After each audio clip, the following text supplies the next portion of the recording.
Hey there friends, it's Jen Pitta with By the Shore Stamping. Welcome into day 6 of our Fall for the Holidays catalog countdown. I am counting down some fun fall projects from the brand new Stampin' Up! Holiday catalog. And today I actually have a scrapbook page for you. And I chatted a little bit about this in my video yesterday and in my blog post today. But this came about because I had been kind of in a funk for the last couple of days, and I couldn't explain why. If you've been hanging out with me for any length of time, you know I do struggle with this depression, so sometimes that will kick in randomly, and I don't really necessarily know why, but I can usually sense the trigger. It might be weather, it might be something that happened in life, it might be a wide array of things that could kind of trigger something for me. And over the years, I've discovered what most of those are. But still, sometimes they come out of nowhere and you don't know why. But I've had it in pretty good control for the last few years. So over the last couple of days, I was kind of in a funk and didn't know why. And then it dawned on me. Today, September 6th, is actually my mother's birthday. She would have been 72 today. And it's weird how those kind of birthdays and death days and anniversary days of things when she got sick or when things kind of went awry, they impact me without even me really knowing it. And it's really strange how that happens, but it does. But the funny part is, or not really funny, none of it's really funny, to be honest. But the strange part of it is, once I recognized what it was, I knew I wanted to do a page for her. Fall was always her favorite time of year, and so I actually started with the journaling here. And I'll put this in the blog post, and I'll link the blog post in the description of this video. But once I wrote this down, once I got it out of my head, it felt so much better. And I can say that that crafting has really been a lifesaver for me in terms of getting through a lot of rough times in my life, including the loss of my mother. It was about 5 years ago now.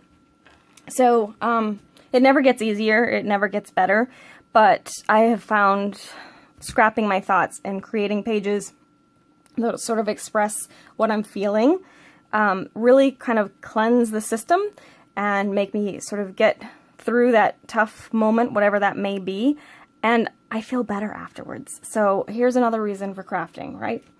All right, so today I'm going to quickly walk you through this. Actually, there's no stamping on this whatsoever.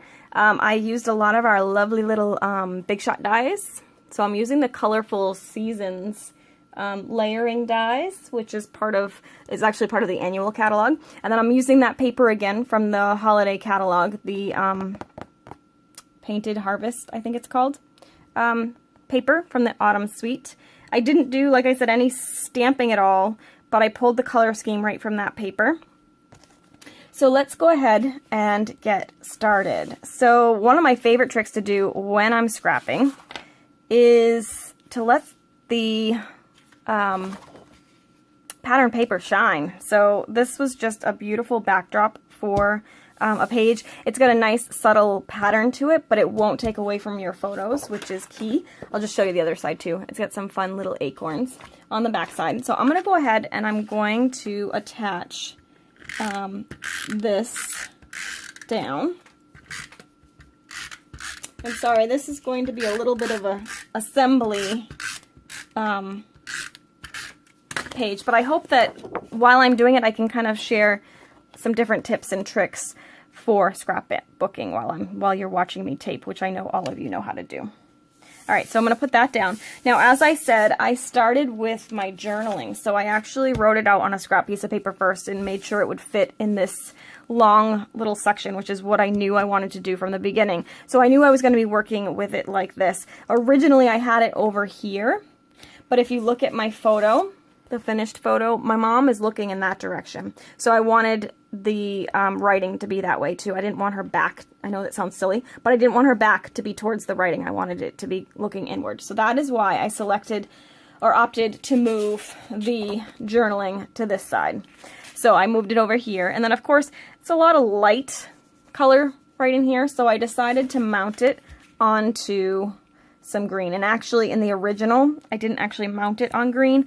I just put strips of green behind the sides, but I'm being lazy this time and I'm actually going to mount it right on top of there. However, first things first, once I knew this was going to happen, and then I knew I wanted a photo here, I didn't want it just floating here randomly, so I wanted to secure it, so to say. So I wanted to give it something to anchor to, and that is where the brown paper came in.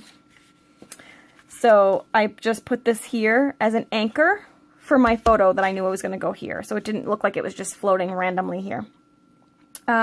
With that said, I had the 4x6 photo, and I don't have it again, but just imagine that I have the 4x6 photo here.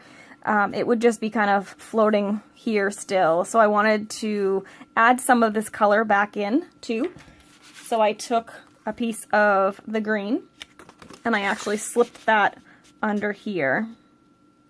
And my process when I create a scrapbook page is actually to kind of fiddle with all of this, place all these layers just like I'm doing right now, and then tape down once I'm sure that that's what I want. Of course, that can lead to a lot of procrastination and a lot of time sometimes, so you have to kind of give yourself a limit, I think, on occasion. So this is what I had. And then I didn't like that opening, so I really kind of slid it over so that it was there and attached to that, okay? So the next step for me was, now remember I have the photo here. I'm going to slide this up just a tiny bit. I had the photo here, and I just wanted some sort of like element to draw attention to it. So that was when this lovely little guy came in. And I just layered it here so that the green still shows through, but it just gives it a little bit of grounding. And I am a big layerer. I love layering things. So I didn't like the brown up against the yellow directly. And it only shows over here.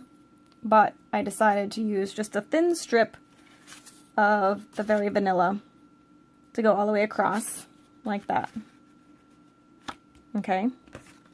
So that's how that landed. Now I'm going to show you quickly, and I'm probably not going to tape the rest of this down while you're watching because, like I said, you guys all know how to tape things. So I'm just going to walk you through my process with this and show you a couple of tips and tricks. So with this little scalloped edge, this is the die. As you can see, it's on the smaller side. So I wanted to extend it a little bit. So this is what I did, and I'm not going to do the whole thing in the big shot because it won't really show in the screen anyway. But I took my magnetic platform with my cutting mat on top. I'm not putting it on there for now just because it's easier to see without my messy, well-loved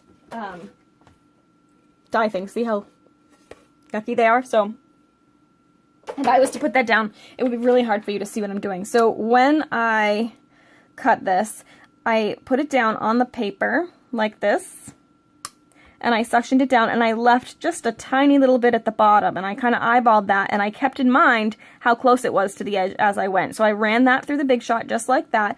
Then when it comes out, now it's cut here, and I line this little edge up with the little peak that is already there. So I'm going to cut over that peak again. So here, let me do this just so you can kind of see what I'm talking about.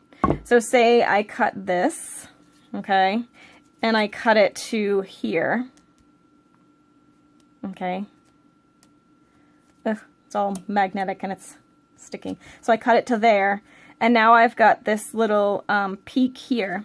So I took the other end and I just matched up that peak, so peak to peak, and then I ran it through again, and because I have the magnetic, it held it in place while I ran it through again. So that was my little trick for extending it. So you can make it any length you want by using the magnetic platform. So again, I'm going to stick that down. That's how that ended up like this.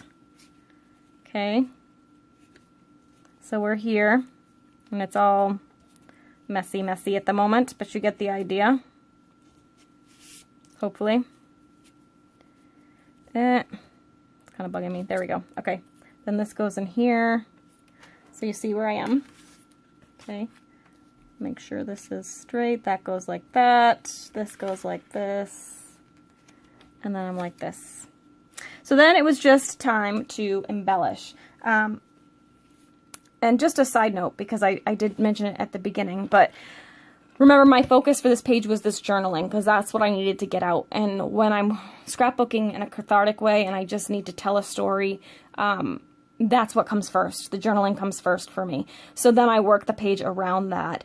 I really wanted that to be the focus because I just needed to get it out of my system, and I, like I said, feel much better. But I also want to make my stuff pretty and make it something that I can put into my album. I have these pages. They're not actually in a physical album yet, but I'm thinking about it. They're mostly just piles of pages that I do as I need to, but they are sort of a mental diary of things I just need to remember or things that I want to say. Some of them aren't things that I would share publicly, and some of them, you know, like this, it's kind of personal, but it's not anything that I'm afraid to admit to or anything like that. So I can certainly show you, and I just think it's good to share this kind of thing because I'm sure there's plenty of others that are struggling and know the pain and the effects of losing a parent or parents in my case. So that's why I shared that with you. I hope it's not too much sharing, but I just thought it might be helpful to somebody else. So because I didn't do a lot of stamping on this, I did want to just grunge up things a little bit. So I grunged up the circle. I also sponged the edge of the text of the writing. And another thing about the writing, because I hear this all the time too, is that, oh, I don't like my writing. I don't want to write in my books. I don't want to, you know, I'll make a mess of it or whatever. Remember, just like I tell you all in class, it's just paper. It's not a big deal. We can always get another piece of paper. The thing that I find so exciting when I see documentation and things from my history is physically seeing what somebody else wrote from generations ago is always really cool. So even in my case where I don't have any kids, I'm thinking of that genealogist in the future because my mom was a genealogist too. I'm not so much, but I do like to scrapbook, so I like this idea as well. But you want to think of those people that are going to find this album in the future, whether it's your own children or grandchildren or great-grandchildren, and they're going to be so excited to see that writing that is yours, whether it's messy or readable or legible or perfect or whatever. It doesn't matter. It really doesn't matter. I actually have a card from my great-grandfather who some of you may know or some of you may not. I was actually named after. My middle name is John, J-O-H-N, because my mom wanted a boy and I did not cooperate. So I became Jennifer John instead. And so I'm named after him, and I have a card that he gave me, one of the last birthday cards he wrote, and it's got his handwriting in it, and he's been gone now since I was 13. So it's kind of really neat to kind of be able to connect to the past in that way. So just a little thought for those of you who are anti-writing in your scrapbooks because you might quote-unquote ruin it. That's not the case at all. It would really make it extra special, I think, for your descendants. And now I'm off my little soapbox, and I'm just going to show you quickly how I put this little embellishment together, and then I'll give you some tips about placement. So I went ahead and taped the yellow one flat to the circle. Okay. And then I actually just put a little tiny bit of tape in the middle of this, like that, and I just layered this right on top of it, kind of askew. So even though the tape shows through there, I'm going to put that other smaller leaf on top of it, so it doesn't really matter that there's tape there. And I'm going to put that right on top of there. I love layering these three. I did it on another page that we used at the Scrapathon too. I just think it looks so cool. And then I just put, in the finished version, I put a little embellishment in the middle of that small one. Alright, so there's that. Now, when I was working with this, I debated, because honestly, I wanted it over here, because I felt like it would be, you know, it's at the little corner, it's kind of a cluster of embellishments, but it didn't work with the journaling. It covered a lot of the journaling, and it just kind of covered stuff that I didn't want to cover. This tree is kind of special to us. It got cut down after we sold the house, unfortunately, but the kids used to climb it. It was there my entire life. It was a mimosa tree, so it had really beautiful flowers. And I used to always have to be the one that got stuck parking under it, however, because I was the youngest. And it dropped all the ugly little leaves all over the place, or flowers, but that's a whole nother story. So all that to say, the circle element didn't really work here. So I ended up putting it here. But when you put it here, now it just looked off balance to me. It just wasn't, it wasn't working. And one of the things you want to work with is the rule of thirds. So I had this big element here that was kind of drawing a lot of attention. I had this element here, and I needed something else to kind of draw your eyes around the page. So that was when I cut the 4 extra ones. And I did that on purpose because I wanted 1, 2, 3, 4, 5. I wanted uneven. And if you count all the leaves, there's 7. So I've still got uneven. It's just kind of a rule of thumb that it's better to work in odds, which is so counterintuitive to what I normally do. But it's better to work in odds when you're designing. So I went ahead and cut 4 of these. And initially, I put them along the side like this of the photo. So I had all 4 down like this. And I was trying to put the little love never ends here. And I just wasn't loving it. This was too distracting. And that was when I'm like, well, let's make them fall like leaves. So I kind of crumpled them up a little bit, added the inking, and I just sort of placed them randomly, I guess you can say, in different directions all over the page, so that they're almost like they're falling from the tree.